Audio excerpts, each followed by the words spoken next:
in Pinstripes. With this, we're excited to have many friends and family members of players from that time period here in the audience with us today. And we would now like to recognize them. Let's begin with the family of Ted Washington from Hampton High School, New Jersey.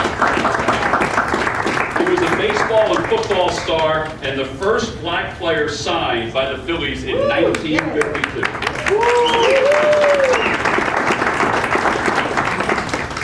There's also the family of Hank Mason, who signed with the Phillies in 1954 and was the club's first black pitcher in the major leagues in 1958.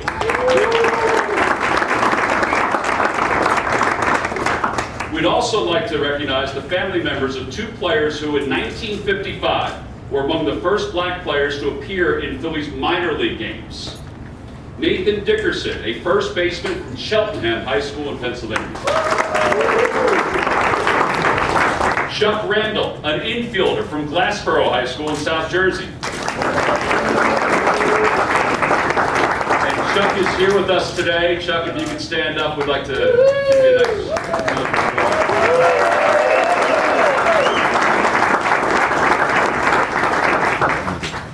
We'd also like to recognize the families of Eddie Logan.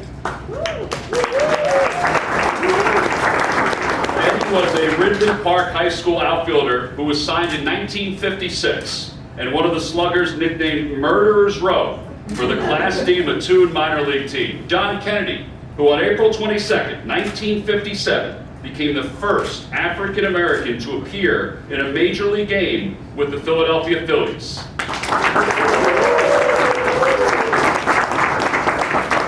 His historic appearance paved the way for many that followed. Twin outfielders, Richard and Robert Haynes. They were multi-sport phenoms from Montclair High School in North Jersey and signed with the Phillies in 1958. Ruben Amaro Sr., who joined the big club in 1960, was part of the first wave of players of color playing for the Phillies in the major leagues. Dick Allen, the Phillies' first minority superstar, who was signed by the club in June of 1960. In 1964, Dick was named National League Rookie of the Year and had a Hall of Fame caliber career. In 2020, his number 15 was retired by the Philadelphia Phillies. Each player that I just mentioned will be among the pioneers featured in the new, soon-to-be-revealed display that was created to honor the trailblazers of Phillies integration and racial ethnic diversity, focusing mostly on the time when Jackie Robinson broke baseball's color barrier to when Dick Allen became the Phillies' first black superstar. Pioneers in Pinstripes pays tribute to both the well and also the lesser-known figures who helped pave the way for future generations of black and other minority athletes on the Phillies and in the city, while also educating the public and serving as home base for collections and research on the subject of Phillies integration. And now, let's bring up the person who was responsible for this display. Please welcome to the podium Managing Partner and Chief Executive Officer of the Philadelphia Phillies, John Middleton.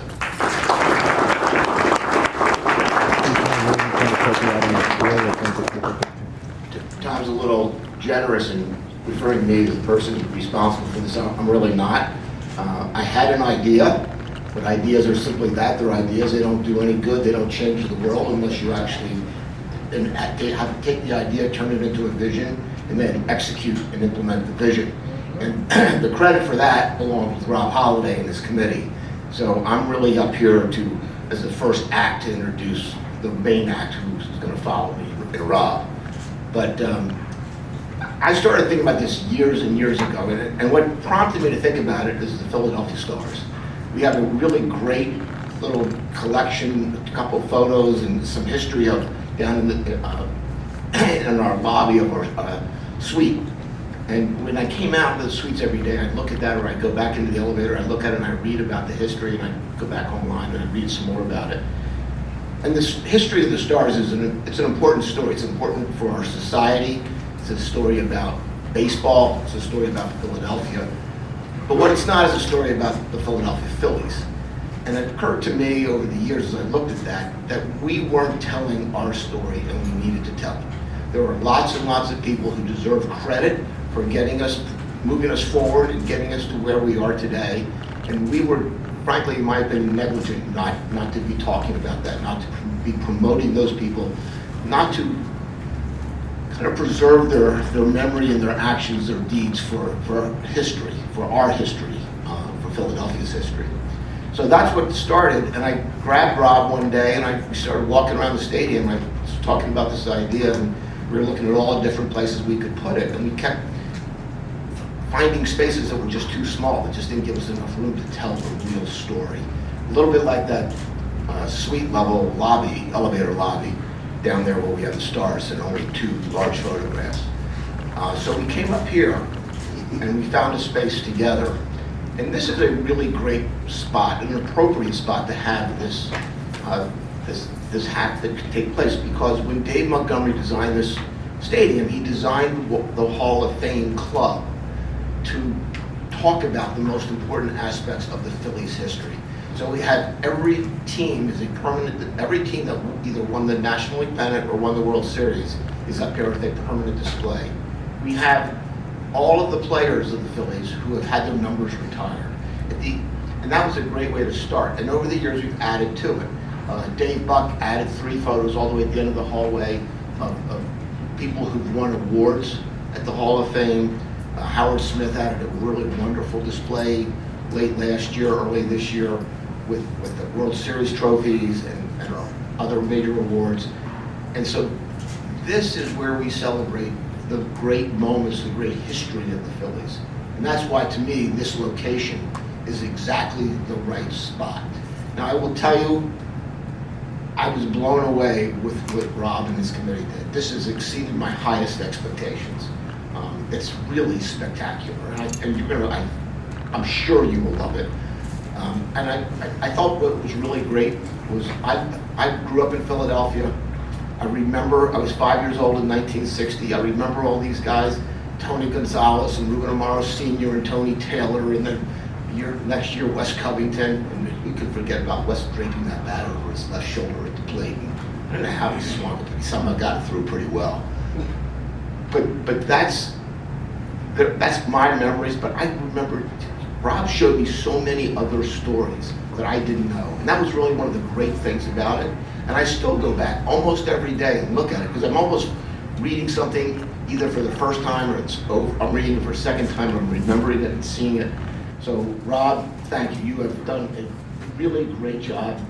You've really added to the Phillies, the legacy of our history. So thank you very much, in your committee. I know you're going to talk about your committee, so I won't. I'll let you do that. So Rob Holliday, the main event.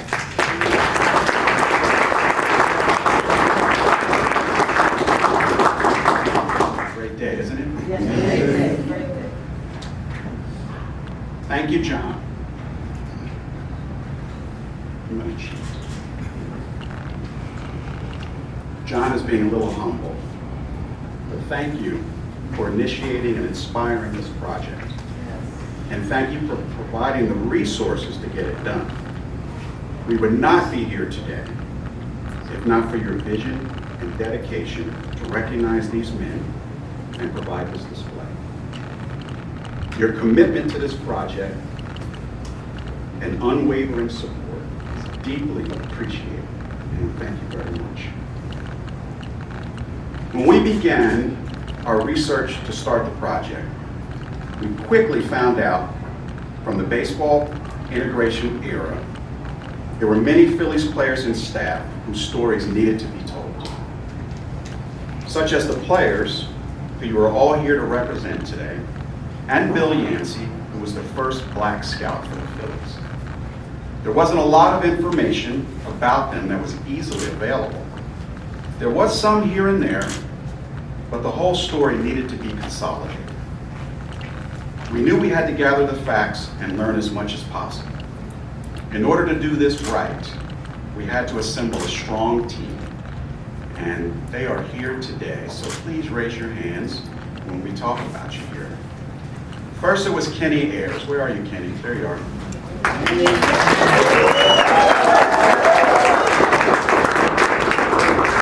We brought Kenny on board. At the time, he was working in the Phillies Media Relations Department as the coordinator of baseball communications. He passionately jumped right in, did a massive amount of research, writing, and connected with the families of the players, as many of you here know very well. Amen. He really helped to gather information that jump-started this project. Then there's Christine Negley. Yeah. Christine.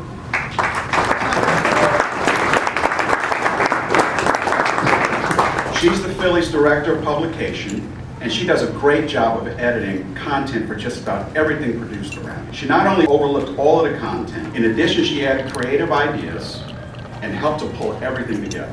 Her knowledge of the Phillies' history was also a huge asset. Thank you, Christine. Scott Brandreth. He's the Phillies Director of Promotions. He has extensive experience with creating displays. You'll see a lot of his work all over the ballpark. He spearheaded the efforts with a display design company and coordinated the installation. His meticulous guidance was crucial to creating this beautiful display. Thank you so much, Scott. The four of us, needless to say, we spent a lot of time together working on this. I believe I speak for all of us when I say this was a labor of love, because of the genuine respect and appreciation that we all have for the men who are being highlighted. So please give thanks to Kenny, Christine, and Scott.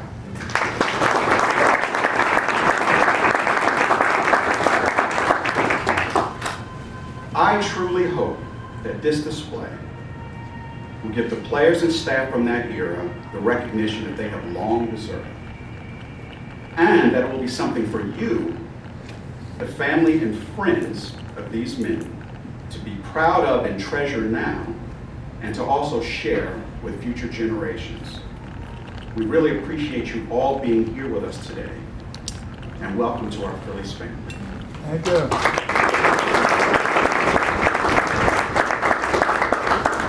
Very nice, Rob. Thank you very much. And thank you to everybody, Rob, John, Kenny, Christine, and Scott, for making this happen. And now we'd like to turn our attention to some of the family members of the players featured in the new display. Please welcome to the podium, Terry Washington, the son of pioneer Ted Washington.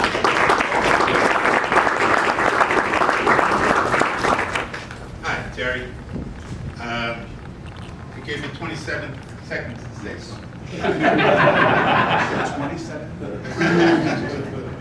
I just want to thank Mr. Middleton and Rob and Kenny and Scott, the first ones I met.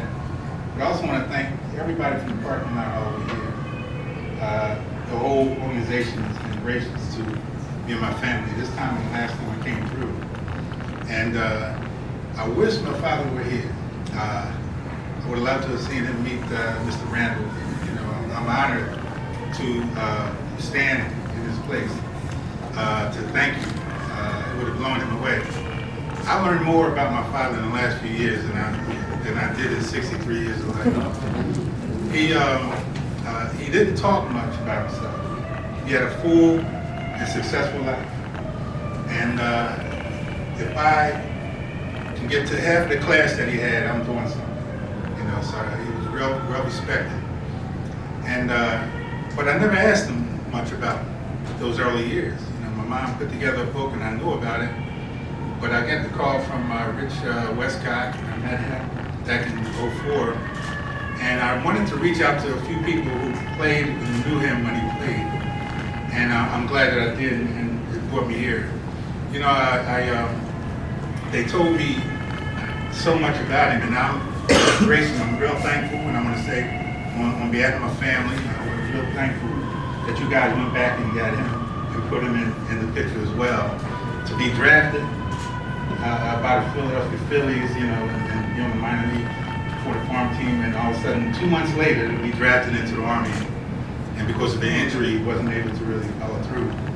But however he felt about that, I wish I'd known. You know, I didn't ask. He didn't seem, I'm sure about it, but he was full of life, and he had a lot of wonderful friends. And I just want to say again, thank you for honoring him, and I thank everybody here, all your families, and the whole team up to the day.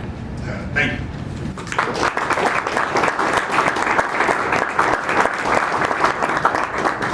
Thank you, Terry. We're so honored to have you and your entire family here with us today. And I'd like to introduce now someone who is representing the children, grandchildren, and great-grandchildren of pioneer John Kennedy, who are all in the audience. Please welcome to the podium, Tazina Kennedy.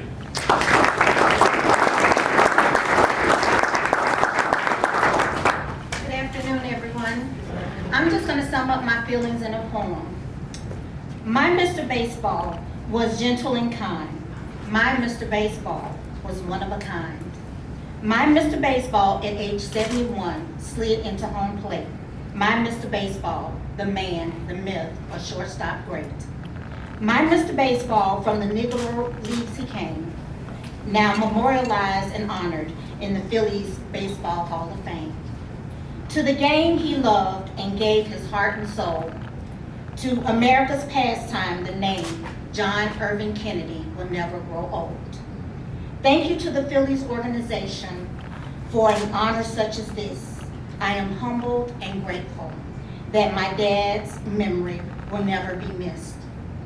As the evening days pass and the lights fade to dark, John Irving Kennedy's name is etched in the halls of Citizen Bank Park. It is with gladness and great cheer, my Mr. Baseball, my dad, is no longer a forgotten pioneer. Daddy, my efforts to keep your name alive have not gone in vain. Take your rest because now your Phillies wings you have gained. Thank you.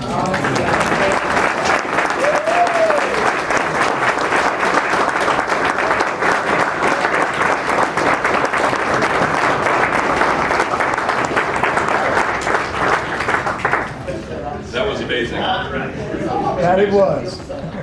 Well, as mentioned earlier, and we didn't know we had to follow some greatness like that. Ruben Amaro Sr. was part of the first wave of players of color in the 1960s. His legacy no doubt lives on with his sons, and both are here today, and one is our next speaker. Ruben Amaro Jr. is also a former Major League Baseball player with the Phillies, as well as the team's former general manager, and he is also my fellow broadcast partner.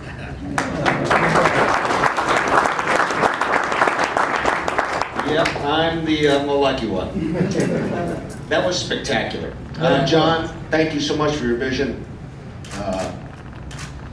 Pretty special what you're doing here and what you're doing for these families. And I feel it in my heart as well as an Amaro. My dad, if many of you do not know the history of how he got here and how I got here, he was traded from the St. Louis Cardinals and played in here in the 60s. Won a Gold Glove in '64, that fateful year, and his life was basically lived to be a Philly. And I remember him saying to me many, many times, I think we just passed the 7th year anniversary of his passing, the date of his passing, that he said he wanted to die with a Phillies P on his chest, and I think he sure did. I will tell you that his journey was not an easy one. When he was coming through the minor leagues in St. Louis, it was a difficult one. He was not in the same hotels. Because of the color of his skin, it was a very difficult trek for him. He didn't talk about it all that much, but he did talk about the fact that he regretted the fact that my grandfather was not able to play in the major leagues because he was a Hall of Famer in Cuba and in Mexico as well. And because of the color of his skin and the fact that Jackie Robinson had not made his historic play here in this game, he was not able to play in the major league. We talked about that quite a bit, but all I can tell you is that I know that the Phillies organization has been something that has been awfully, awfully special for us in so many different ways. My dad wore a million hats in this organization, including major league coach, major league instructor. He was a minor league instructor, a minor league manager. He was a coordinator of scouting in Latin America. He worked for the organization for 40 plus years, and I was very, very fortunate to be be able to start my career in baseball because of my father as a bat boy, etc., and then on through be able to work with this gentleman on a daily basis now, which is sort of a dream come true. But I wanted to thank all the people and the families of the people that are here, because without them, my dad never becomes a Philadelphia Philly and never plays in major leagues in Philly. And we don't get a chance to live this beautiful life. So thank you so much, John. Thanks again. And I can't tell you how much it means to me as a family member from my brother David and myself. We thank you.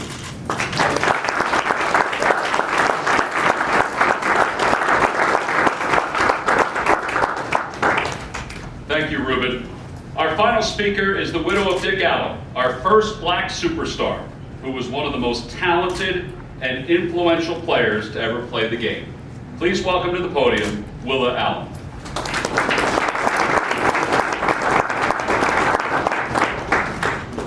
It's not fair to be the last speaker.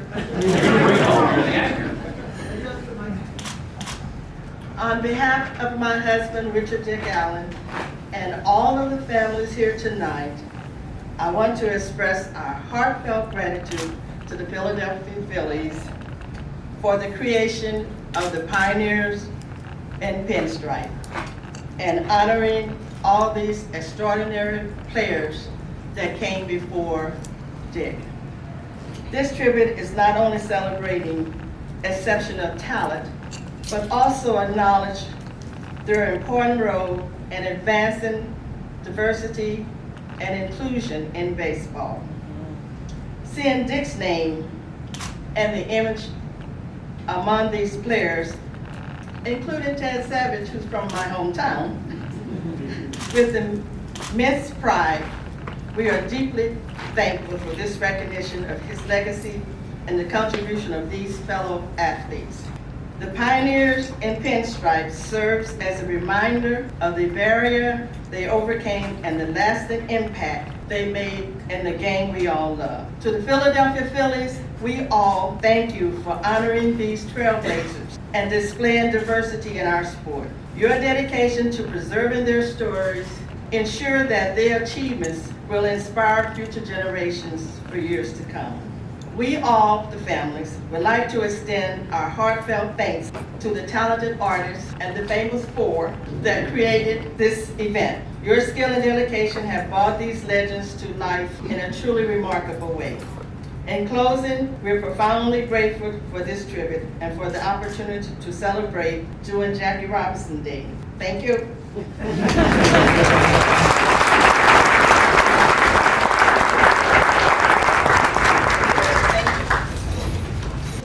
Well, thank you, Willa, and thank you to the entire Allen family for being here. It is now time to get ready to unveil the Pioneers of Pinstripes. While the new display focuses on players from the integration era, it also highlights other players and staff of color who have made significant contributions to our organization. We have 3 of those players who are here to help unveil tonight. The first is someone who is known around the baseball world simply as the Sarge. Gary Matthews, a former outfielder, played 16 seasons in the majors, has one of the best walks in the history of walks, was the most valuable player of the 1983 National League Championship Series when the Phillies defeated the Los Angeles Dodgers to advance to the World Series. Can't leave. The Secretary of Defense, Gary Maddox. Yes. Two-time Gold Glover, he finished his illustrious career with over 1,800 hits and a lifetime batting average of .285. Yes. Okay. Also to help with the unveil is Milt Thompson, who played in the majors for 13 seasons. And with his huge Championship team, and also was a big part in our 2008 World Series championship as the hitting coach of the Philadelphia Phillies. All right. That works. Okay. I'd like to also invite the members of the media who have not been walked over to come on over, and I'd also like to invite Chuck Randall, to proceed to the unveil area, as he will be the first to lead us into the new era, a new area. For the Randall family, along with all the other speakers, please proceed over to this unveil area. You guys can all line up over there if you'd like. There we go. On the count of 3. 1, 2, 3. We now officially are ready to honor those who followed in Jackie's footsteps. Put your hands together, everybody, for all of the hard work of the folks that preceded us and their impact on the Philadelphia Phillies and Major League Baseball. Ladies and gentlemen, Pioneers in Pinstripes is officially here for generations to come. And we look forward to continuing this celebration tonight during the ceremonies for Jackie Robinson Day, when Gail Quarles, daughter of Pioneer Hank Mason, will throw out the ceremonial first pitch. Enjoy, everybody.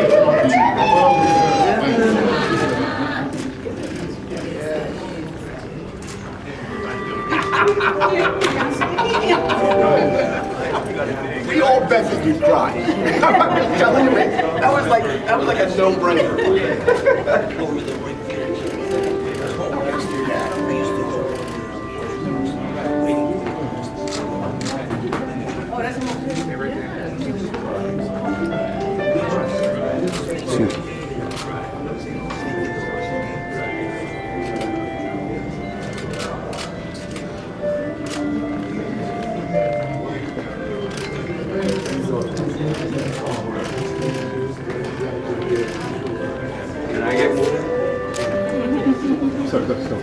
Please.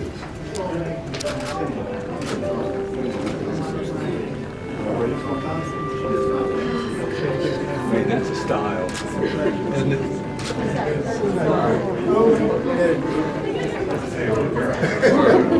Right?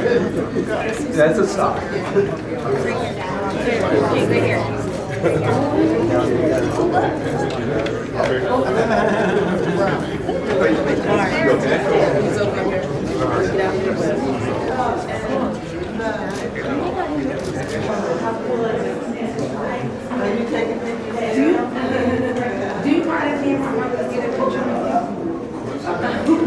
Marcus.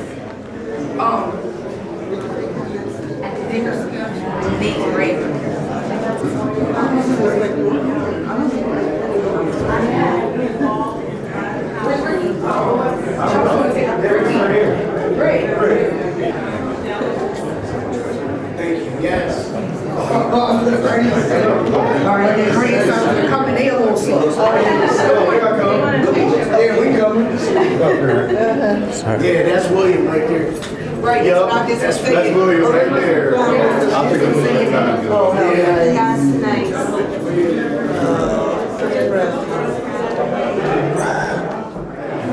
We gotta take our picture.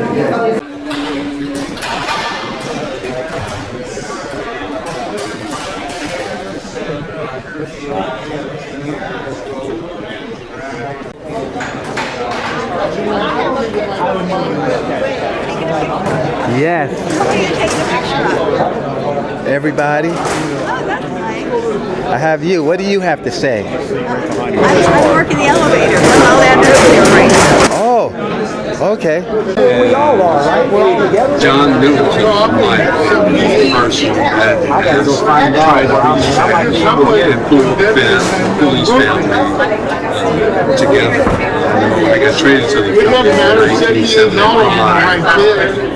And there were not a lot of people of color that knew coming to the game. I went up to the community, they all listened to the game, but they weren't coming. And I think what John is doing is like making a connection and bringing people.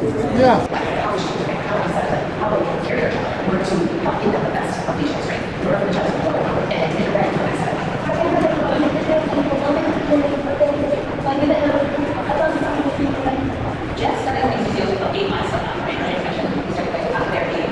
I went there and I helped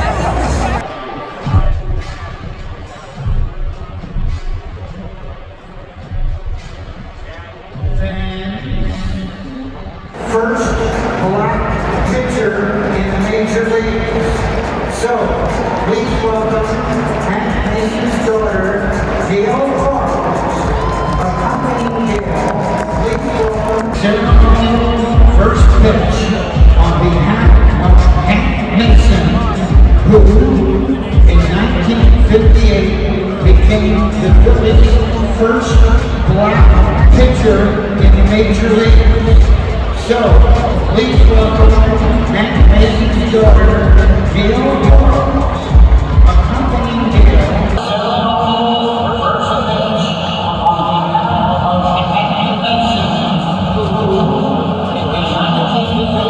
Became the Phillies' first black pitcher in the Major Leagues. So, please welcome Hank Mason's daughter, Gail Quarles. Accompanying Gail, please welcome Phillies managing partner and CEO, John Middleton. Okay, Gail.